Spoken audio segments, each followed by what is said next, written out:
Boa noite a todos que nos ouvem pela Rádio Web Uninter. Boa noite também aos que estão nos acompanhando pelo Facebook. Deixe seus comentários que estaremos interagindo com você durante o programa. São 6 horas e 35 minutos e os termômetros marcam 18 graus em Curitiba. Eu sou a Liana Machado e nesta edição você vai ouvir.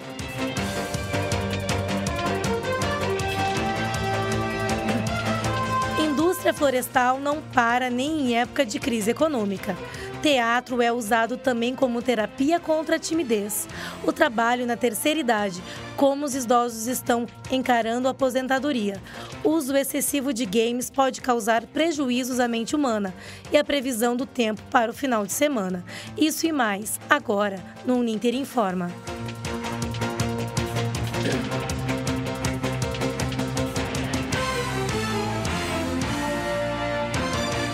Estamos ao vivo no Rádio Jornal Laboratório do curso de Jornalismo Uninter. Acesse nossa página no Facebook, @Rádio Web Uninter e interaja conosco ao vivo.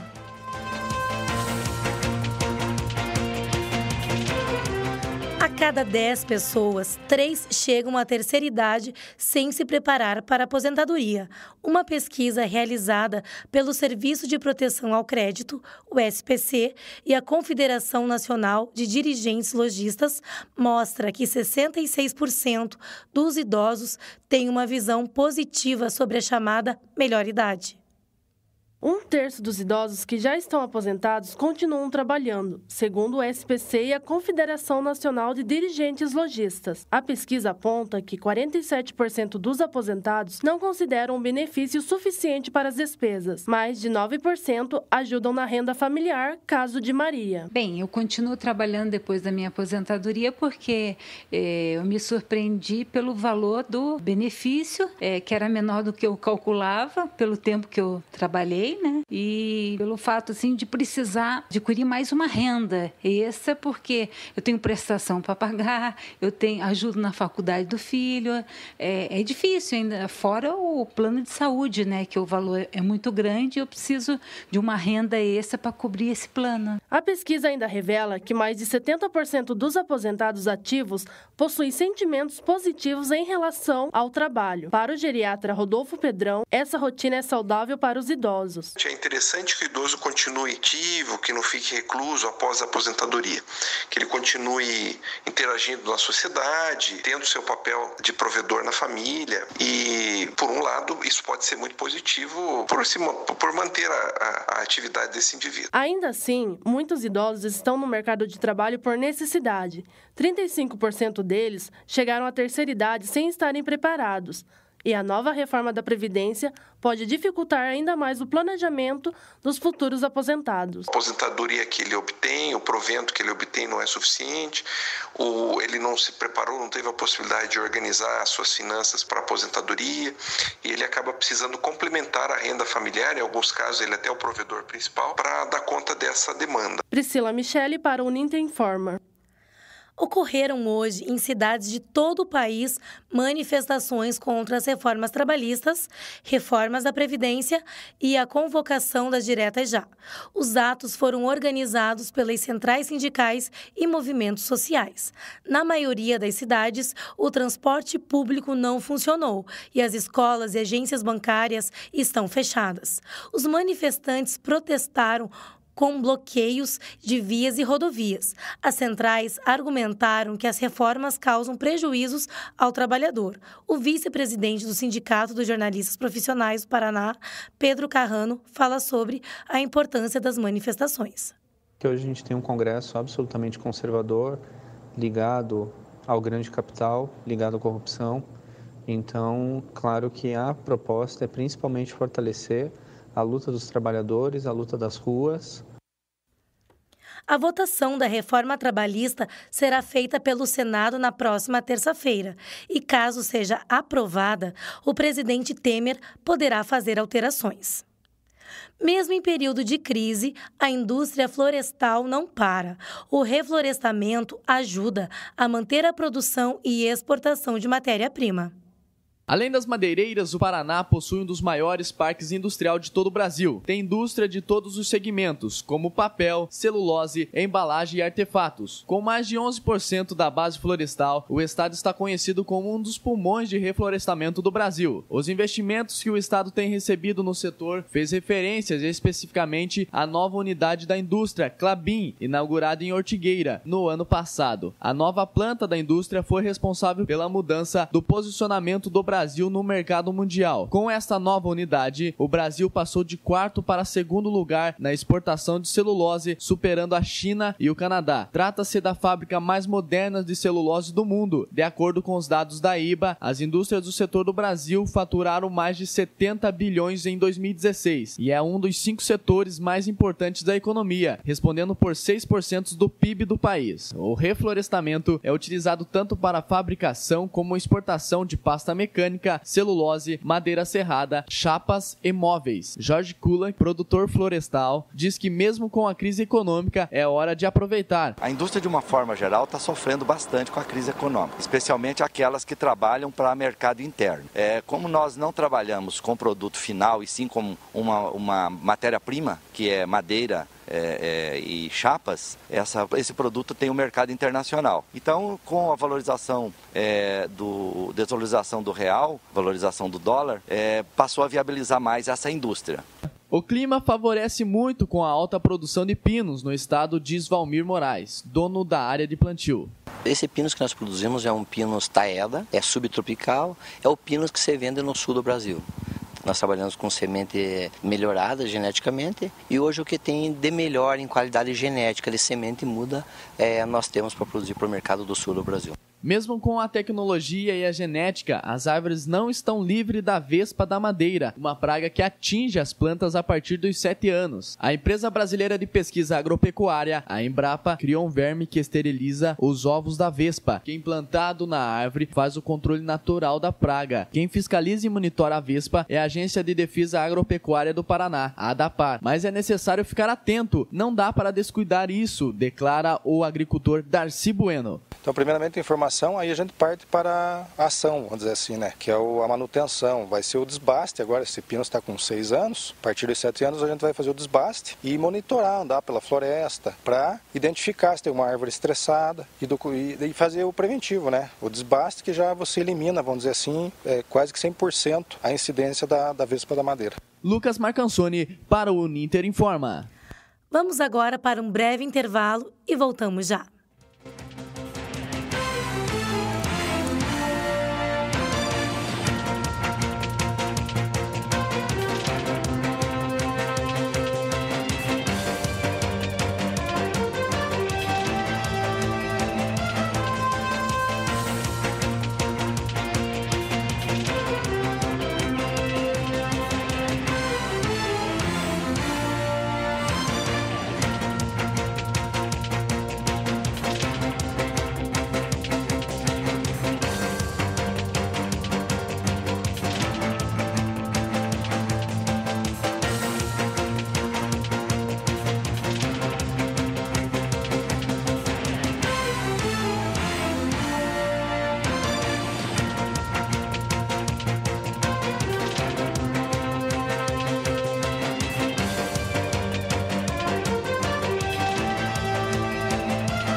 com o Uninter Informa. Eu sou a Liana Machado e esse é o Rádio Jornal Laboratório do curso de jornalismo Uninter. Acesse nossa página no Facebook, @Rádio Web Uninter, e interaja conosco ao vivo. Neste momento, nos acompanha ao vivo mais uma vez Antônio Diógenes, do Ceará, e Gabriel. Muito obrigada pela audiência de vocês.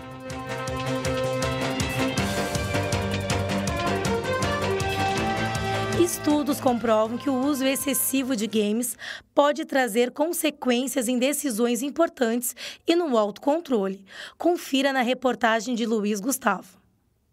No ano de 2014, a revista Neurology Now revelou alguns dados importantes onde mostram que games podem afetar sim a mente de adolescentes, seja de forma benéfica ou não.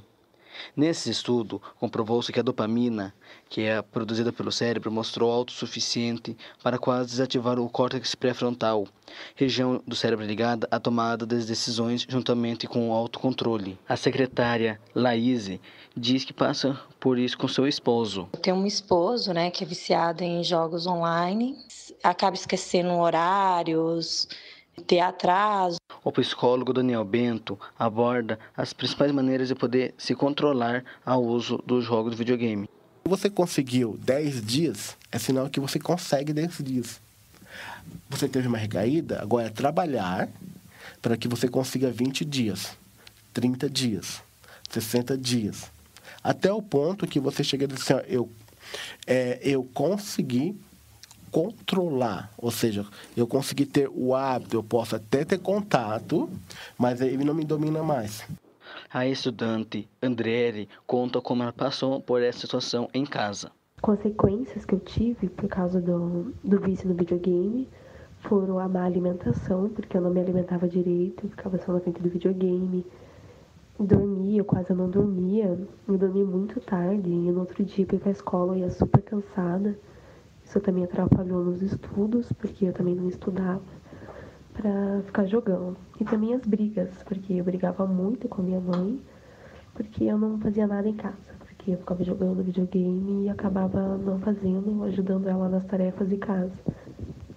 O psicólogo Daniel Bento explica como que é a mentalidade e as ações de um viciado em jogos de videogame.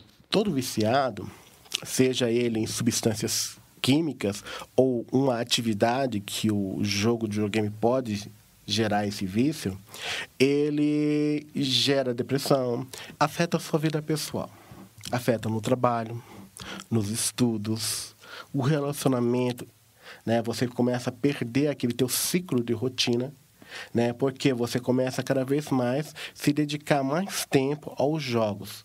Luiz Gustavo para Uninter Informa. Ofensas voltadas aos sindicatos e, ao mesmo tempo, elogios.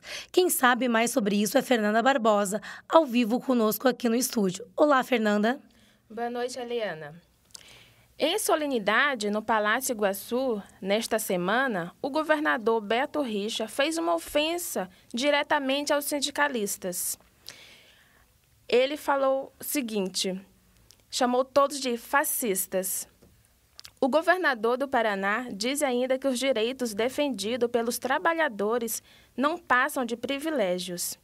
Em 2015, Richa comandou uma operação que deixou 200 professores feridos e ficou conhecida como Massacre do Centro Cívico. Por outro lado, o Papa Francisco voltou a elogiar as entidades sindicais e reforçou a necessidade de enfrentar o capitalismo. O pontifício falou também de um novo pacto social e criticou a ganância dos empresários e do mercado. O discurso veio em encontro ao momento que o Brasil se passa. As informações são do Terra Sem Males. Aliana? Admirável Mundo Novo é um livro publicado em 1932. O autor, Aldous Huxley, imaginou uma sociedade onde todos eram obrigados a serem felizes, pois assim eles não questionaram suas posições na sociedade. Essa obra subversiva foi uma das inspirações para o comentário da repórter Larissa Oliveira. Imagine um mundo em que você é obrigado a ser feliz e despreocupado. Pareceria perfeito, não? Esse cenário é o de admirável mundo novo, porém essa distopia se encaixa em nossa realidade contemporânea. Selfies, sorrisos, belas refeições, todos somos especialistas em política. Sabemos o que é melhor para o país, somos nós que votamos certo. Debatemos calorosamente sobre religião, sexualidade, escolhas, medos e indignações, mas não escutamos os argumentos do outro. Ensaiamos nossos discursos em frente ao espelho, tomando cuidado para não gaguejar quando de fato debatermos, pois isso demonstra insegurança. Desaprendemos sobre empatia, gratidão e generosidade. Criticar alguém por errar é mais importante que ensinar ela a fazer o certo. Somos desapegados das relações humanas. Nosso melhor amigo é o celular, acompanhado de Wi-Fi, claro. Postamos como estamos felizes, como nossa vida é maravilhosa, como nossas opiniões são fortes e exemplares. Imagine um mundo em que você é obrigado a ser feliz, pois não ser causaria reprovação social, mas fingir ajuda a não sermos desmascarados. Do que basta nossas conquistas e realizações pessoais se não podemos expor cada uma delas? Negamos, mas na maioria das vezes vivemos da aprovação alheia. Larissa Oliveira para o Ninter Informa. A vida do músico Luiz Gonzaga foi a inspiração para a criação de uma história em quadrinhos. A HQ foi produzida pela jornalista Débora Nascimento e pelo designer Celso Harkoff. O quadrinho de 14 páginas foi publicado pela revista pernambucana Continente. Sobre o trabalho, Celso comenta: o que eu tentei fazer foi resumir algumas narrativas com um tom mais fantástico do que seria na realidade. Aproveitando o clima de festa junina, a revista Continente disponibilizou o trabalho na internet para homenagear o Rei do Baião. As informações são do jornal Nexo. E Fernanda Barbosa continua conosco, dessa vez para a agenda cultural do fim de semana. O que você traz para a gente de opção, Fernanda? Aliana, no Teatro Cleon Jacques está em cartaz Contos de Nanuque, um espetáculo que ele aborda um esquimó abandonado pela família, que começa às 8 da noite na sexta e no sábado, e aos domingos às 7 da noite. A entrada é gratuita, mas é importante retirar os ingressos com antecedência.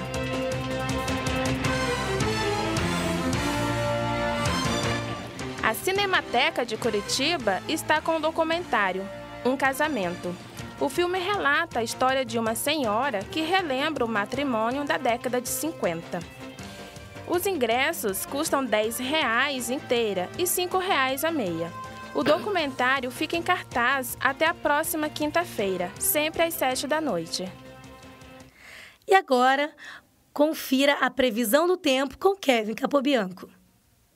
Neste final de semana, todo o estado deve ficar preparado para a chegada de uma frente fria.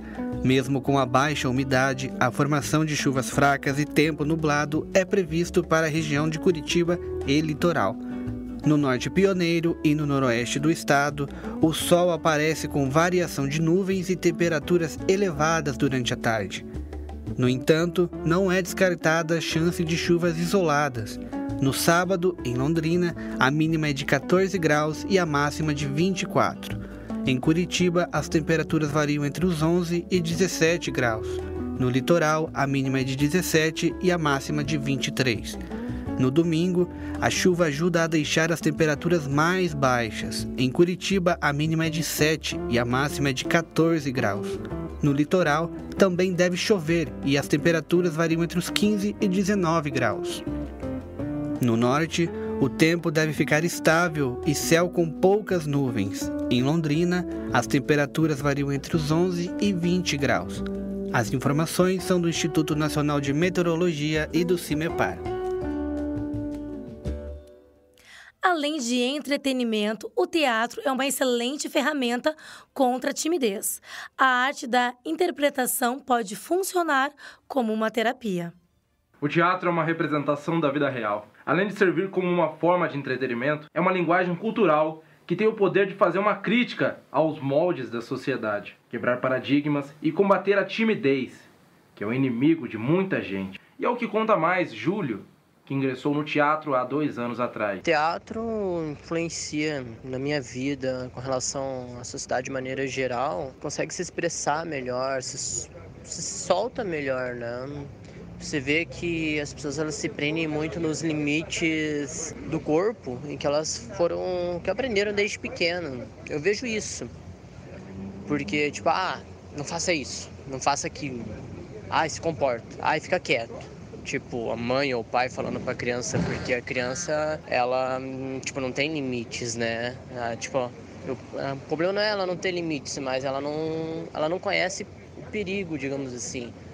Então, como os pais já têm esse conhecimento, assim, da sociedade em si, que, tipo, a criança pode ser atropelada, pode, sei lá, alguém levar a criança embora, e daí tentam cuidar da criança e acabam limitando ela, de certa forma, dizendo não. E o teatro, ele quebra muito isso, tipo, a tua expressão corporal melhora, a tua comunicação também. A psicóloga Olga Tessari diz: a timidez manifesta-se através da tensão e inibição em situações sociais, as quais interferem e dificultam a realização de objetivos pessoais ou profissionais de uma pessoa. Uma pessoa tímida tem dificuldade na busca de novos empregos, ao iniciar novas amizades e namoros, em situações de intimidade, quando precisa pedir informações a estranhos, quando tem necessidade de reclamar seus direitos ou falar com autoridades. Enfim, a timidez surge nas mais variadas e diferentes situações da vida social. Para isso, conversamos com Ludovico, que era uma pessoa tímida, mas com o teatro conseguiu vencer esse mal. Eu tenho 30 anos, eu faço teatro desde os 15 anos e depois que eu comecei a fazer, mudou totalmente o meu jeito de ser, o meu jeito de pensar, porque eu tinha vergonha de falar com as pessoas, eu tinha vergonha para tudo, sabe? Até conversar com o chefe às vezes, ou nas festas de famílias, alguma coisa. Agora não tô nem aí para nada. O teatro me mudou totalmente, o jeito de ser, mudou meu jeito de agir com as pessoas. Isis Valverde, Henrique Castelli, Marcela Diné, Tom Cavalcante, Angélica. É difícil de imaginar que essas pessoas eram tímidas antes de começarem a fazer teatro. Mas eles eram. Eles usaram o teatro como uma terapia, e isso deu certo. O teatro é uma terapia eficaz para tudo isso. O teatro para muitos é uma mentira. Uma mentira tão boa que consegue enganar até a timidez. E nós encerramos por aqui. O Uninter Informa volta na próxima semana. Eu sou a Liana Machado na apresentação. Editor-chefe, Kevin Capobianco. Na produção, Larissa Oliveira, Fernanda Barbosa e Arthur Neves. Trabalhos técnicos, Edson Worms. Orientação e supervisão, professora maravilhosa Silvia Valim. Coordenação do curso de jornalismo da Uninter, Guilherme Carvalho. Um ótimo final de semana a vocês!